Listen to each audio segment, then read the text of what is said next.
Assalamualaikum warahmatullahi wabarakatuh. Poha Syedara, jumpa lagi dalam Berita Aceh bersama saya Cika Mutiara. Sejumlah berita menarik telah kami siapkan untuk Anda. Berikut 3 berita utama kami.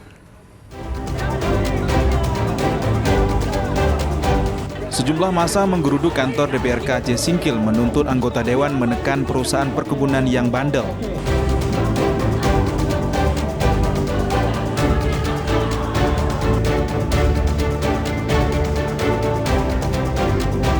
Program makan bergizi gratis belum merata atau baru 9% dari sekolah yang tersebar di Kota Langsa.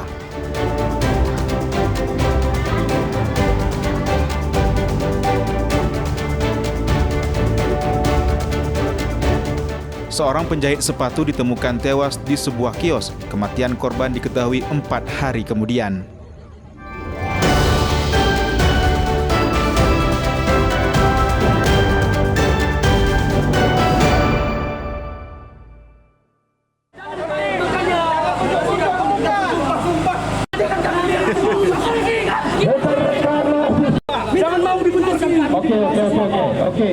Sejumlah massa menggeruduk kantor DPRK Aceh Singkil memprotes sengketa lahan perkebunan. Massa yang tergabung dalam aliansi mahasiswa dan pemuda Aceh Singkil menuntut anggota DPRK menyelesaikan sejumlah permasalahan perusahaan pemegang HGU mulai dari kebun plasma standar bersertifikat ISPO. Aksi damai di halaman gedung DPRK Aceh Singkil sempat memanas.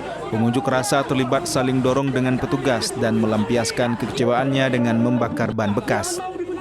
Pembakaran ban bekas karena massa tidak puas dengan jawaban perwakilan DPRK Aceh Singkil.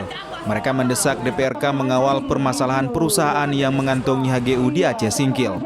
Pemegang HGU tidak menyediakan kebun plasma sesuai ketentuan.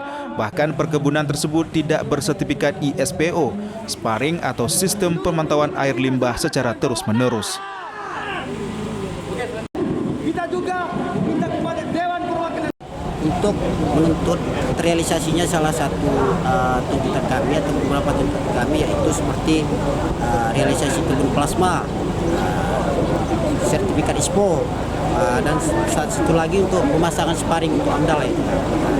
Kemudian hasilnya tadi bagaimana? Hasilnya tadi cukup alot juga ya, soalnya ada sedikit chaos juga lah. Baru ada sedikit pertimbangan yang dilakukan oleh DPRK, namun alhamdulillah pihak anggota DPRK juga mampu ataupun siap untuk menindaklanjuti apa yang kita suarakan pada hari ini. Massa berorasi dan mendesak anggota DPRK menjalankan fungsinya untuk mengawal dan menyuarakan hak warga Aceh Singkil. Apalagi banyak perusahaan perkebunan dituding menyalahi peraturan. Usai berorasi, massa membubarkan diri, namun mereka mengancam dan menggelar aksi kembali dengan jumlah yang lebih besar jika tuntutan mereka diabaikan. Nazarudin melaporkan dari Aceh Singkil.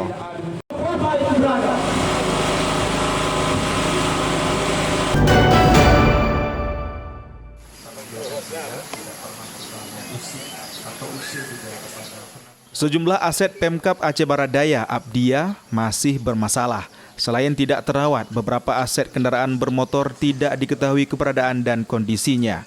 Untuk itu, Pemkab Aceh Barat Daya menggelar apel untuk mendata kendaraan dinas. Apel yang berlangsung di kantor Bupati untuk memeriksa dan mendata ulang aset-aset kendaraan dinas yang dimiliki daerah itu. Beberapa kendaraan bermotor tidak bisa ditunjukkan karena rusak. Namun 75% kendaraan dinas, baik sepeda motor dan mobil sudah dibawa ke tempat apel. Bupati memeriksa sejumlah kendaraan dinas termasuk ambulans. Namun kondisi ambulans sudah sangat usang dan butuh peremajaan.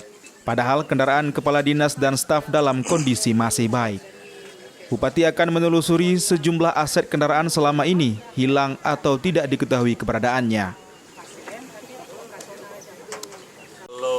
Ini catatannya saya belum lihat ya, karena saya pas hari ini 2 bulan setelah dilantik, soal aset ini saya kejar betul.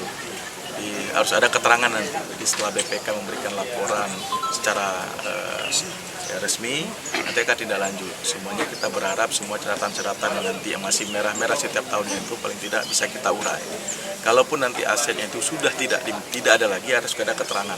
Nanti kita cari regulasi mana dalam proses penghapusan aset itu sendiri tanpa atau juga sepanjang ada konstitusi dan regulasi yang membolehkan. Saya pikir itu menjadi landasan. Dari sejumlah kendaraan dinas sebagian tanpa dilengkapi surat, sebagian lagi tak pernah lagi dilunasi pajaknya. Mimi Saputra melaporkan dari Aceh Barat Daya.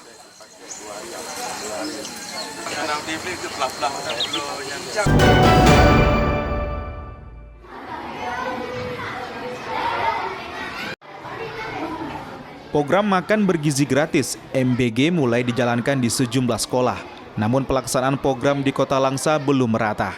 Program MBG untuk meningkatkan gizi siswa dan mendukung proses belajar belum sepenuhnya dinikmati siswa. Hingga saat ini masih banyak sekolah di Kota Langsa yang belum menikmati MBG. Sejauh ini, baru 9% 210 sekolah di Kota Langsa yang baru menikmati program MBG. Pelaksanaan kegiatan makan bergizi gratis yang dicanangkan oleh Bapak Presiden Bapak Prabowo itu di Kota Langsa sudah berjalan sebelum mulai puasa dan sampai hari ini. Tetapi yang kami dapatkan informasi hari ini baru 2 SPPG dari BGN yang melapor. Nah, jadi kalau untuk berapa besaran sekolah yang sudah tersentuh oleh makan bergizi gratis ini baru sekitar 9% dari 210 sekolah yang ada di wilayah kewenangan Dinas Pendidikan dan Kebudayaan Kota Langsa. Baru tersentuh makanan gratis itu sekitar 19 satuan pendidikan. Pengelola sekolah berharap sinergi antara pemerintah pusat dan daerah program MBG merata dan bisa segera dinikmati seluruh siswa di Kota Langsa. Main Munzir melaporkan dari Kota Langsa.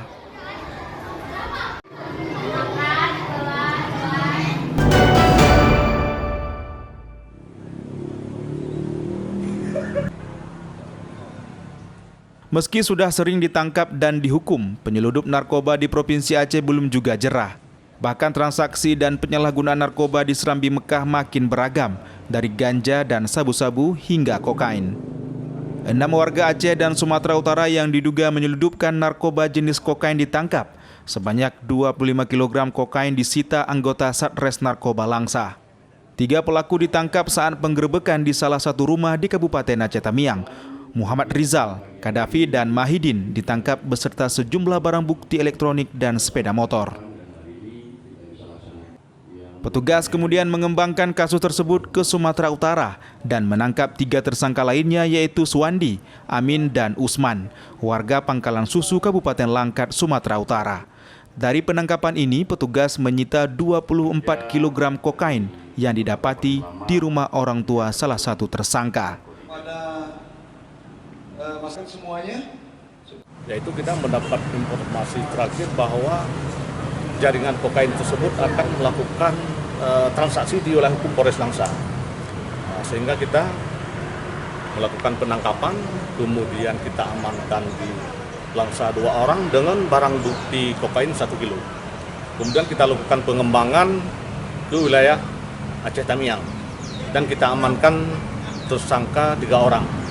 Selanjutnya kita lakukan lagi pengembangan ke wilayah Sumut, tepatnya di Pangkalan Susu. Di situ kita amankan 1 orang bersama dengan barang bukti 24 kilo. Yaitu kita lakukan penggeledahan di rumah orang tuanya. Sehingga kita temukan barang bukti 24 kilo.